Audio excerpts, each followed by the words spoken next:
আপনারা জানেন যে আজকের ডব্লিউবিপিএসসি অ্যান্টি করাপশন স্টুডেন্ট ইউনিটির পক্ষ থেকে আজকের ডেপুটেশন কর্মসূচি ছিল 24শে ডিসেম্বর। তো আমরা ডেপুটেশন দিতে এসেছিলাম এবং ডেপুটেশনে বিভিন্ন বিষয় নিয়ে কথা হয়েছে।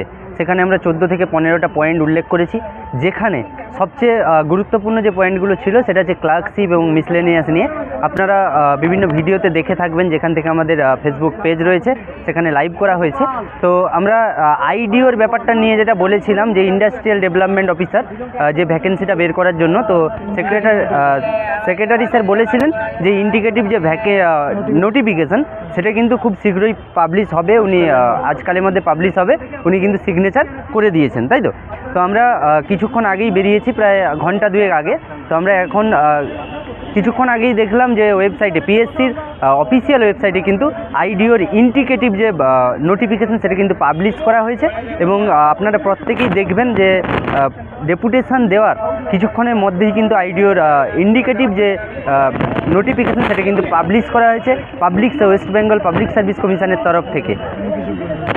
এবার অগ্নিব কিছু বলছে এই বিষয়ে, বলো। আচ্ছা, লাইভে আরেকটা পয়েন্ট আইডিও সম্পর্কিত মিস হয়ে গেছে, যেটা এখানে বলে দিচ্ছি।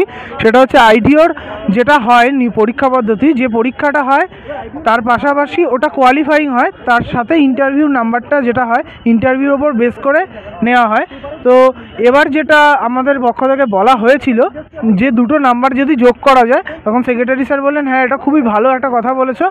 তো সেই বিষয়েও সেক্রেটারি স্যার বলেছেন যে এই বিষয়টা উনি মাথায় রাখবেন, যাতে রিটেনের নাম্বার এবং ইন্টারভিউ নাম্বারকে ব্যালেন্স করে যাতে মেরিট লিস্ট বের করা যায়, শুধু ইন্টারভিউ নাম্বারের ওপর যাতে বেস না করে পুরোটা যাতে কমপ্লিট না হয়। আপাতত এইটুকুই, এখনও আমরা স্টেশনে বাড়ি ফিরতে পারিনি, বাকিটা সালমান শেষে বলুন। যেটা বলবো যে দেখুন, আজকের এই ভ্যাকেন্সিটা বেরোচ্ছে শুধুমাত্র আমাদের এই কয়েকজনের প্রচেষ্টা নয়, আমাদের ডব্লিউবিপিএসসি অ্যান্টি করাপশন স্টুডেন্ট ইউনিটিতে যত সদস্য রয়েছেন এবং যারা আমাদের গ্রুপে নেই, প্রত্যেকের চেষ্টাই কিন্তু এটা সার্থক হয়েছে। এবং পরবর্তীকালে চাইবো যে প্রত্যেকেই কিন্তু একসাথে লড়তে হবে আমাদের, যেমন আমাদের বাড়িতে পড়তে হবে তেমন কিন্তু রাস্তায় লড়তে হবে।